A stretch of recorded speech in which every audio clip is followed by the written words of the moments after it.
This is not real. This is not real. This is not real. This isn't happening.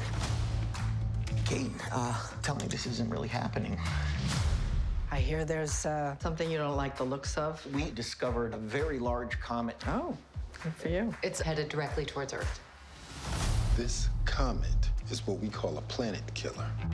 At this exact moment, I say we sit tight and assess. Sit tight and assess? Sit tight. And then assess. The sit tight part comes first, then you gotta digest it. That's the assessment period. This is the worst news in the history of humanity. He just blew us off. What are we gonna do? We have to release the information. So we just leak it. Our guests today have made a pretty big discovery in space. How big is this thing, though? And can it destroy my ex-wife's house? Is that possible? There's a 100% chance that we're all going to die. Kate? Kate? Hey. Well, the handsome astronomer can come back anytime, but the yelling lady, not so Not so much. We're gonna get the news out there, one way or another. It's real and it's coming. FBI! Jesus Christ, you could have just called me. This comet contains $30 trillion worth of material. What do trillions of dollars matter if we're all gonna die? Oh, no, what if we're rich? That would be terrible.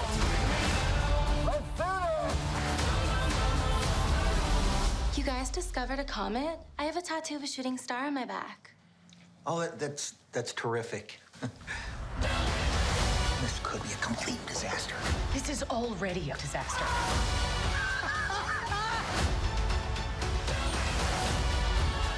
You know that girl from Live TV said we're all gonna die? No. Yo, bro! You'll never take me alive! There it is! A giant comet hurtling its way towards Earth! Can you see it? I can't. My head is in a bag. I did have the FBI put that bag over your head. They don't do that. The CIA does, but I made them do it. You know, I had a feeling. It's a good feeling, because that is what I did, and it was very funny and cool.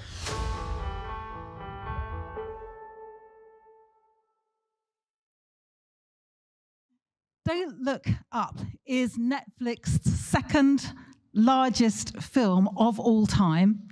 And this is a powerful allegory, as you know, about the climate emergency. And it has got people talking. And that can only be a good thing, because we certainly do need to be talking.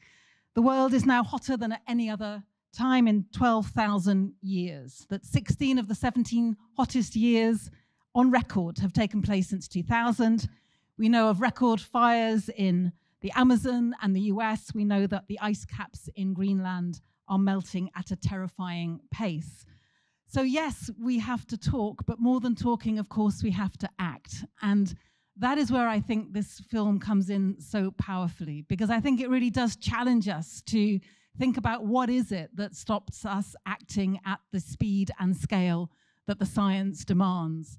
You know, we've had so many reports and conferences and papers, and yet still we're not acting fast enough. And I think this film does an amazing job at really trying to get to the heart of why that is.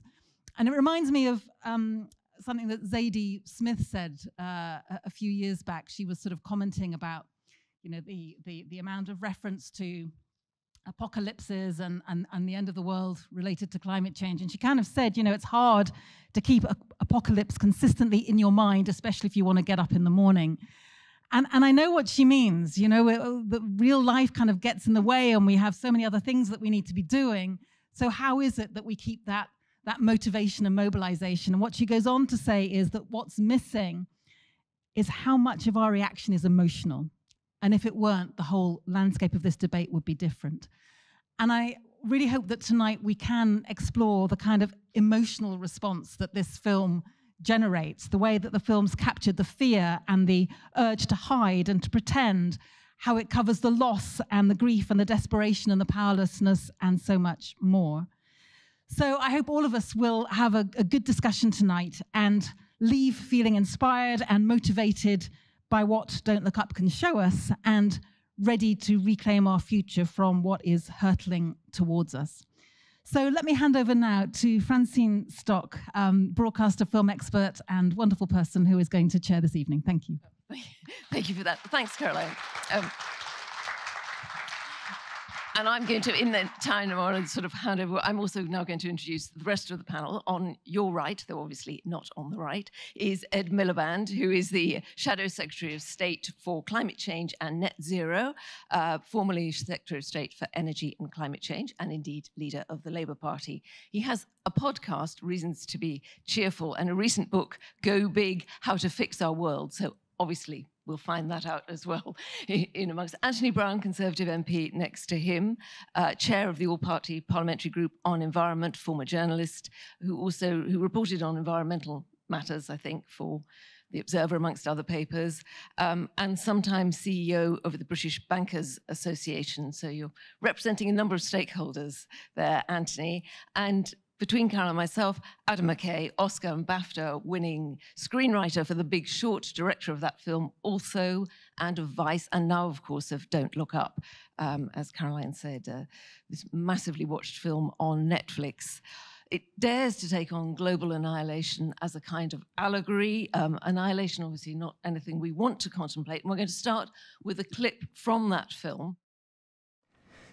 And using Gauss's method of orbital determination and the average astrometric uncertainty of 0.04 arc seconds, we then asked... Whoa, what the hell is so what? bored. Just tell us what it is. Seriously, stop.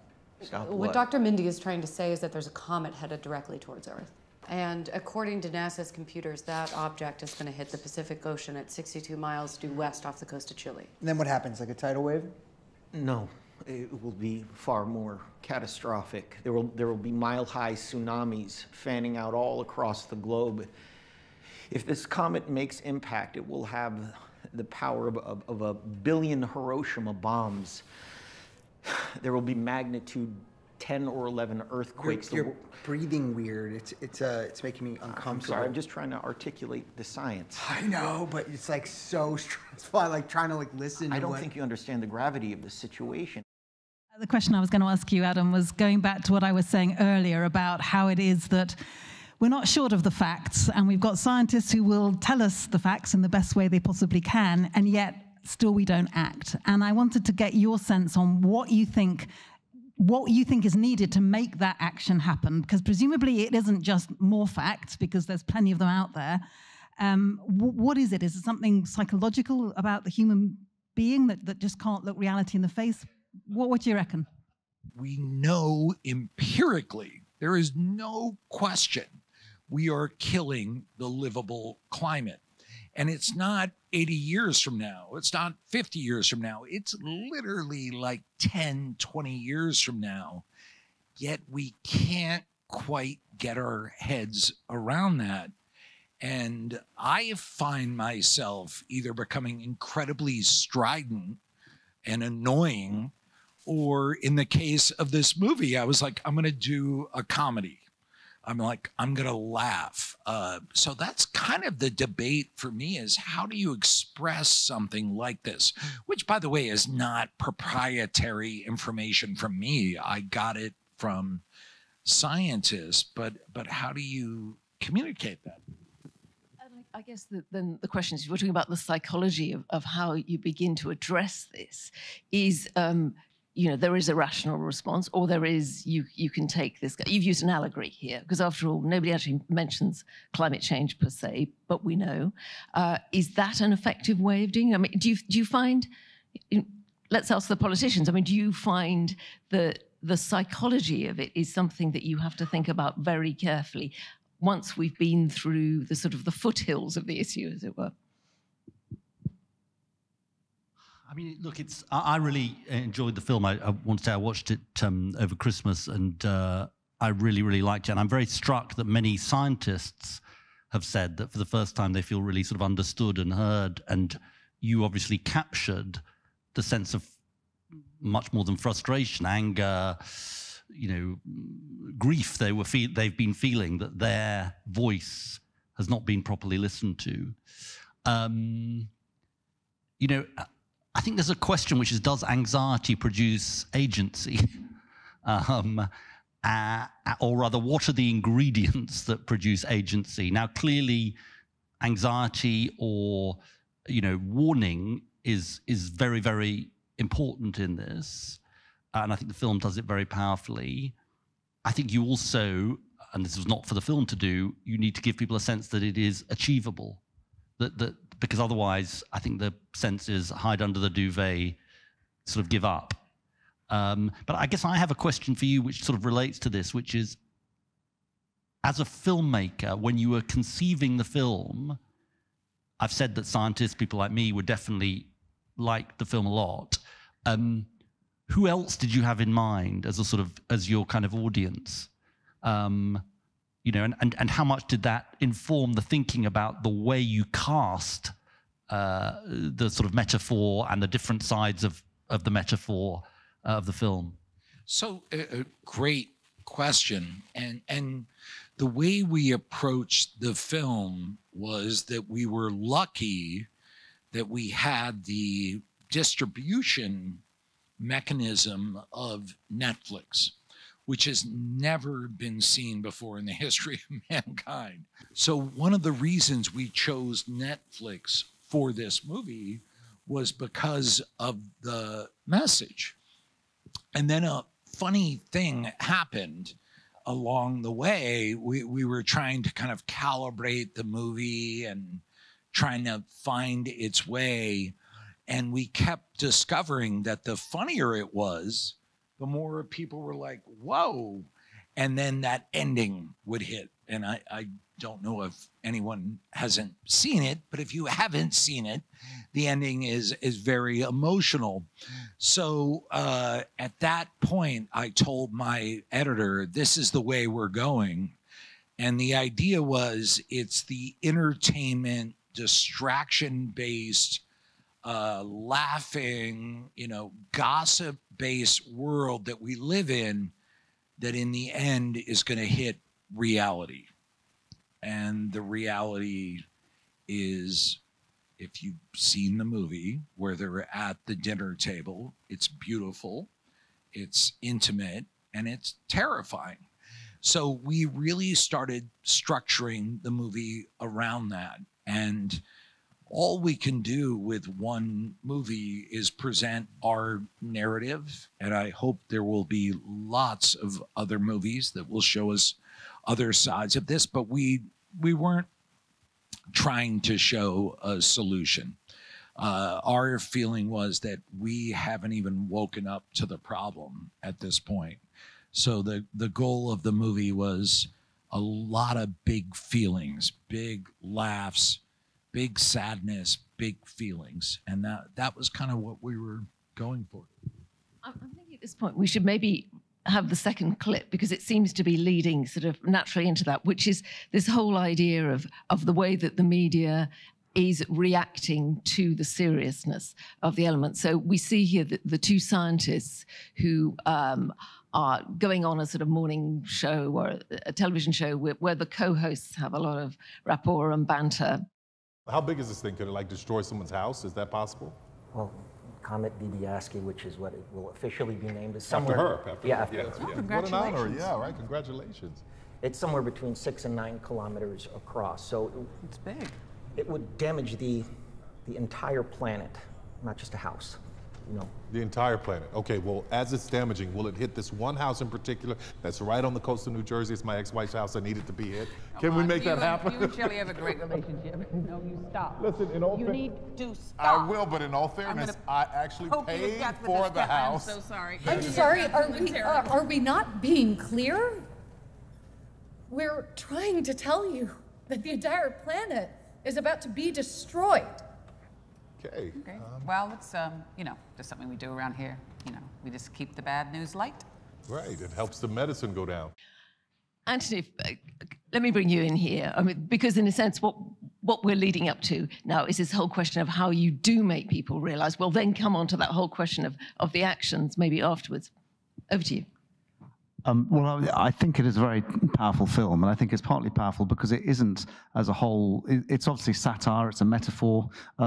It does it with humor. If you were purely strident, if you were just banging home the message, I think a lot of people would switch off quite quickly. But the fact you had, in that first clip there, you had people in the audience here laughing about an announcement about the end of the world, and that's quite an achievement. But it does mean people can digest it and reflect on it. And actually what you do in this film, which I really like, is actually get people to think about their reaction to news about climate change. So it's not, obviously it's not a film about climate change directly, it's a film about how people react to such dire warnings. And I think that's very important. But you asked, Francine, how do you persuade people to be interested in this? Now, I was Environment Editor of the Observer nearly over 20 years ago, nearly 25 years ago, and I was writing about climate change at the time, and it was quite a relatively new subject then. I mean, there was reports coming out. It certainly wasn't mainstream. It certainly wasn't something that the majority of the public were concerned about at all.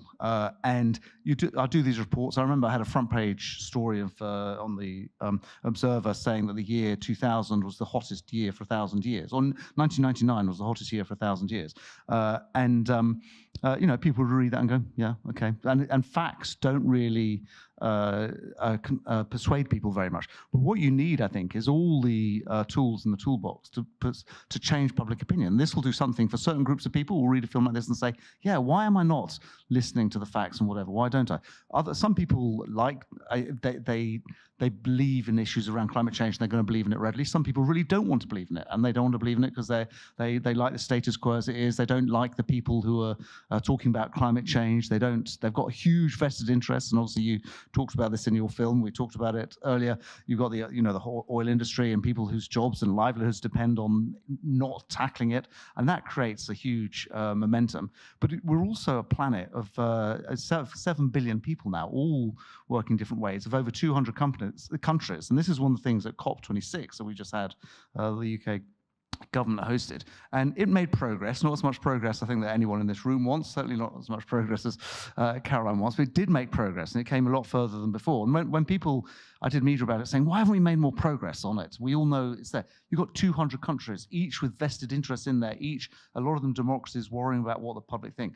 And one of the things I think is really good about this film, as well as things like David Attenborough's various films and Greta Thunberg and Extinction Rebellion movement, is they all help shift public opinion in the direction of thinking we've really got to tackle climate change. Not as fast as certainly a lot of us want, not as fast as you want, but public opinion has shifted massively in that direction in the last 10 or 20 years. And what that does allow is governments to act and take action that they haven't done before. America's a very different country from the UK. I'm no expert on American public opinion, but this government has, I mean, clearly, I'm sure a lot of people here will feel it should have done a lot more, but things like banning the sale of gas and diesel cars in 8 years' time, which are new ones, which is quite a big move. But the only reason any government can act like that is because it's taking the public with it. And there's a real reaction.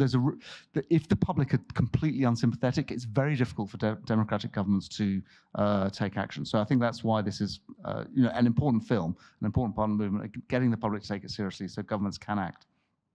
So much evidence suggests that the public's actually ahead of where governments are. And I've been really interested in looking at the kind of impacts of so-called citizens' assemblies. When you get a genuine cross-section of society together, including if you were looking at climate change, you'd have some people there who didn't think climate change was much of an issue. You present them with the evidence, and unanimously pretty much, they come up with proposals that are far bolder than anything any government comes up with. So I kind of feel that the public, if you give them the evidence and the information, they are up for this. And actually, it's the governments that are so slow. And actually, quite a lot of businesses are up for it too. They're calling out for, give us some clear goalposts. Don't keep changing them every 2 seconds, and let us know, whether it's safe to invest in this or that, what your plans are. So it does just feel that it's the policymakers that are dragging their feet behind. I mean, Adam, you must have thoughts beyond. You've made this film, but and obviously the reach of this film is extraordinary. But what else? What are the other ways? Do you feel? I mean, you're involved in all kinds of forms of entertainment. You've got a very good oversight of that. What would you do? Yeah, so we're doing a lot of TV shows, movies. We have a company that's kind of devoted to this new era that we're in. And our company is actually named after Timothy Morton's concept of the hyperobject. So our company is called Hyperobject Industries. And his whole thought is that we're in a completely new era right now. We don't know it.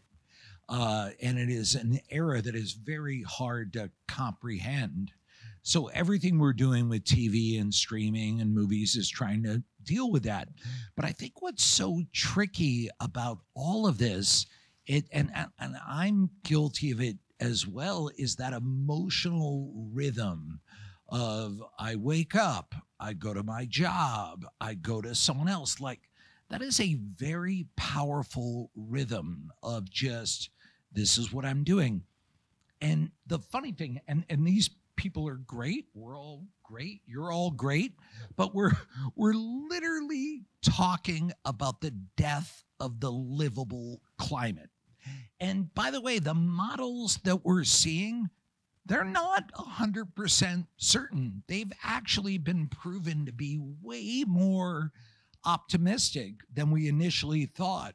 And we're already seeing catastrophic responses 50, 60 years. I mean, you guys have heard about the Thwaites ice shelf.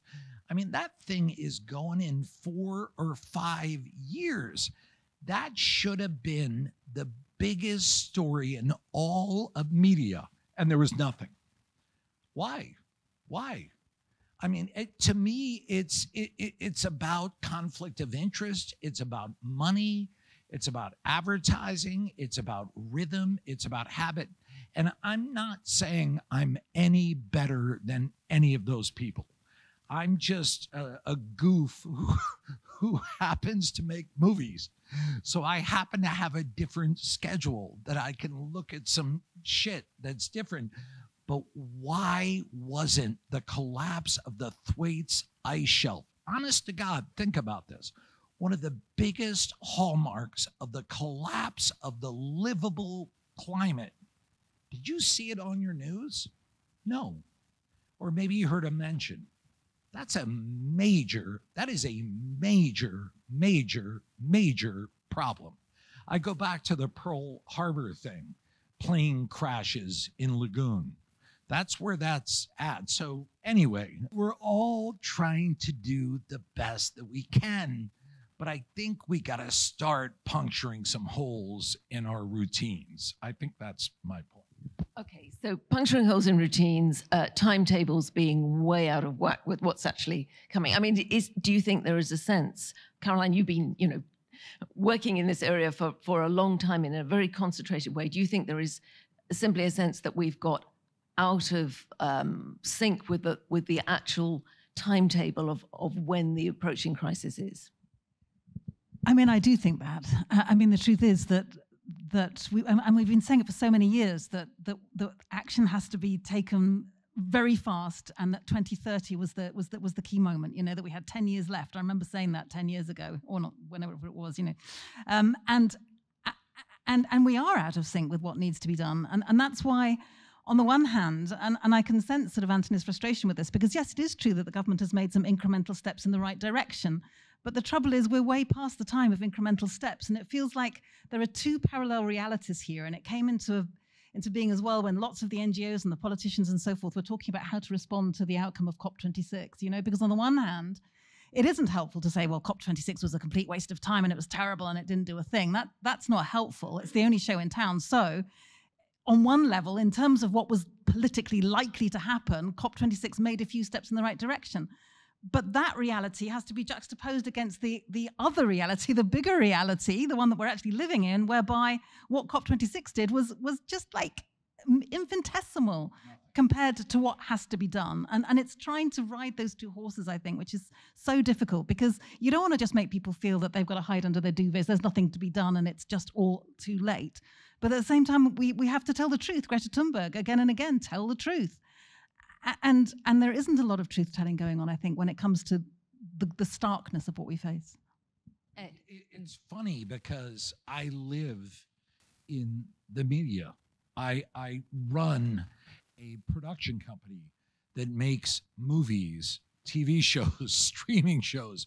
We do Succession. We did Don't Look Up. We do Big Short. We do all this stuff. We know how it works. And you guys do too. None of it is penetrating. I have friends that host shows on network news shows in New York, and I call them and I'm like, what are you doing, dude? And he's like, yeah, it doesn't rate. And I'm like, how do you sleep at night? Like, where the biggest story in history is rolling over us. I mean, in about 5 to 10 years, everything we do will be judged by this moment when it comes to climate. This is it. This is the biggest story. And I'm a moron, and I've read the science. So if you're hearing me say this, you're like, he needs to settle down, fine. But like, it really is, it's a billion times bigger than anything else. And if you don't believe me, talk to the scientists that are out there. Peter Kalmus from NASA, I talk to all the time. David Wallace Wells, the gentleman who covers it for New York Magazine, on and on and on. We talk to these people. They're all just saying, we don't know what to do. We can't get through this weird white noise media wall that is about, you're all fine, buy our products. We got a real serious major problem. Sorry. But okay, Ed, I'm going to bring you in because I suppose it is that sense of, do we need a complete refiguring of it so that suddenly the environment has to become, and climate change has to become part of everything? I mean, it's already there in the argument. Yeah, go on. But look, I think I would say to Adam is that in a way you've got to put together the two things that you said, which is the climate crisis and the inequality crisis. You see, I think for a lot of people, the only way you take them with you, and this is the insight of the Green New Deal argument, is by saying, look, we can create a better world by stopping disaster. Not just disaster prevention, but a vision of a better place, a better country. And that's true for the United States, that's true for Britain. And I know it's a sort of cliche about the end of people getting to the end of the week and people worried about the end of the world, but there is a truth to the cliche. Which is when people have immediate economic issues on their plate and, in their lives, you've got to show that there is an answer to this, and you can answer it. I mean, that is the truth. And so I think I'm completely with what Caroline and you say about truth-telling, and Greta's lesson to us about truth-telling is completely right. The other half of the truth-telling is a vision of something better. Because if we leave the other side to say there's a vision of something better, which obviously there isn't, we'll lose the argument. So I think it's both together. By the way, you're spot on. And the crazy thing is, we have the science, right, Caroline? I mean, we have renewables. We have, there's some early work on carbon removal. But most of all, renewables are cheaper than fossil fuels. What are we doing? I mean, the fact that it's cheaper and we could just go there. So I couldn't agree more. The solutions are there. It's all about awareness and action. Can I just ask you one other question? Because it does relate to the UK, which is a difference, or at least for now, which is that climate is clearly much more part of the culture war. How do you think about the fact that climate is part of the culture war in the US? And I mean, it's an impossible question to answer, but what is the way through it? Actually, it's really interesting. The climate denial that you're talking about, it's really fading. I mean, you look at the poll numbers across the globe, they're between 9 and 5%. Climate denial is not the issue with this subject. You know what the issue is? And I said it earlier, but it's I'm somewhat concerned with climate. It's the people that think it's 50 to 80 years in the future. That's who's killing us. And they're not getting the real information that it's actually 5 to 10 years. So yeah, America's a bit of a train wreck, although that Super Bowl was good, right? I mean, but the same dynamics apply across the world, because those dynamics are driven by fossil fuel misinformation, advertising, lobbying. And the good news is it's not working very well. That's dissipating. But it's about the people that think, oh, that's my grandkids. That's got to go. Because it is, you know, as we know with what you've seen in the weather recently, it's 5-10 years away. Can I just say, one of the things that politicians in democratic countries face is re-election every 4 or 5 years. And money might be an issue, as you say, but actually one of the problems that creates is it is an incentive to think short term. Like what's going to get you re-elected in, we're going to have an election in 2 years' time. What's going to get re-elected in 2 years' time? And it makes it very difficult for governments to think really, really long term and act long term if they're thinking about getting re-elected in 2 years' time. Because a lot of the action that needs to be taken does require difficulties now. It does require doing things different. Most voters don't like doing things differently, and the benefit will be reaped, you know, whether it's in 10 years or 20 years or 50 years or our grandchildren. That is a fundamental problem. But I think governments are certainly in the UK, but in other countries as well, are starting to grapple with it. Not as fast as I think they should do. Certainly not as fast as I know you think they should do. But it is on the agenda now, and policies are being taken. And one of the issues, I just on the renewables you mentioned.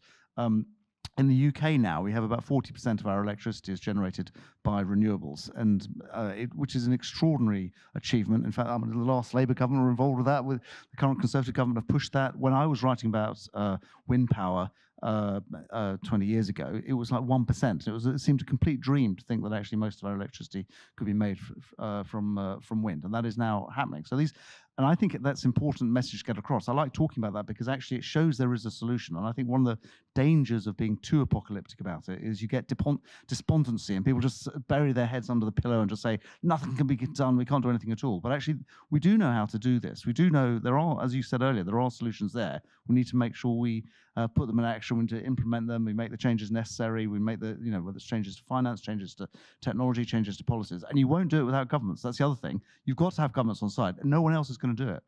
Since good news would seem to be the way for, you know, trying to find some kind of positive aspect of this, something about the future that might make it attractive. I mean, are there things, pointers that you could say that would not just make us all shy away from the prospect of annihilation and actually think there is a green future with a small g? Definitely. Well, I mean, I just think that the opportunity to live in harmony with the planet that this crisis offers us is also the opportunity to address some of the social justice issues that Ed was talking about. It's a chance to actually live better. You know, I think our starting point has to be that the way we're living now, the kind of economy that we have now, is not serving the vast majority of people. It's not as if what we've got now is great and that everything that constitutes change would mean it was going to get worse. There's a real chance here of everybody living better, of having a fairer world for everyone, of having more time with our family and friends, of just living differently, having an economy that wasn't based on more and more growth on a planet of finite resources where we just know that's going to hit the buffers. So this is a once in a generation, a once in a many generations opportunity to get that relationship right. And I think that there are so many positive things that could happen as a result of that. So I agree with what Ed was saying, really, that the whole idea of the Green New Deal and the whole idea of a green vision is social and environmental justice together, that we can actually deal with all of those social problems at the same time as we're dealing with the environmental problems, because they are connected. And if we could get that across, rather than having so many times I've started off on radio programs with the interviewer kind of saying, you know, well, what have we got to give up this time, you know, and it's not. I mean, look, we're in a fuel poverty crisis in the United Kingdom. What is the best long-term solution to this fuel poverty crisis? It's to insulate the 18 million homes that are not properly insulated. It's to transition to cleaner fuels, which make us less dependent on imported gas and all of that. I mean, you know, it's like the solution is staring us in the face, actually, and it's completely there. But I really want to echo what Caroline says and just reinforce this point. Our pitch is not, you know, we're going to like save the world from disaster and things that you're going to lead a worse life. You're going to lead a better life. I think that's really really important to have in our DNA in the way we approach this. If I was to be asked about my vision, I think it would be much more about a really flourishing grassroots democracy where we didn't criminalize people who protest, where we didn't have governments trying to make it harder for people to vote, where people who, when they get together and can come up with great ideas, can actually get the resources to put them into practice. Because it feels to me that, it's the old thing that things have to be done by people, not to them. And we will only solve this issue and we will only move forward if everybody can feel that they're playing a part, they've got a role to play, and they've given the agency to do that. And it feels to me that, the threats to democracy are second only to the threats in terms of the climate emergency, and they are connected, because if we want to get this fairer, greener world, then it's not going to happen unless we've got a real reflourishing of democracy as well. So my vision, we clearly need to keep democracy strong, but coming back to the topic of climate change, I want a sustainable world where climate change issues are solved, as it were. That we've got agreement around the world, of all the countries around the world, of how we're going to stop climate change. That there are plans to implement it that are financed. Where richer countries are helping finance poorer countries doing it and transferring technology. And actually, we've got confidence that we are now out of it, so I can say to my children, and then when they grow up and have children, they can say to their children, "We've sorted it. We've done it. The planet's in safe hands." And that's the future that I want to see. I think we need truth and hope. And I think a faith in human nature, actually, that I think basically people, I think Adam's right about this, I think basically people do get it, actually. And we need to tell the truth about the scale of the threat, but we need to give them hope that there is something better around the corner as part of this vision. So the question is, what's our vision? And what is the threshold for that vision to happen? My vision is really simple. It's a massive switch to renewables. It's governments paying off fossil fuel companies to stand down, put solar panels, turbines, wind turbines into place, as well as huge laboratories that are studying how to get CO2 out of our climate. And I would love for that to happen tomorrow, but it's not. So that would be my simple answer. I hope that tonight's debate has got you thinking about your visions for how you want this thing to pan out. And I hope that you'll feel inspired to take action. We've heard about the importance of social movements. So if you're not already part of one, and I know most people in the room probably are, but if you're not, get involved in one. Get involved in the All-Party Climate Change Group or the All-Party Environment Group. There are so many things going on. So the excuse can't certainly be that there aren't ways to get engaged and involved. So I just hope that this is kind of relit your I'm just not sure where that metaphor is going to go. Relit your your engines in terms of working for that better future that we've all been describing and which we know is there if we just get our act together and go there. Thank you. And thank you again to Adam.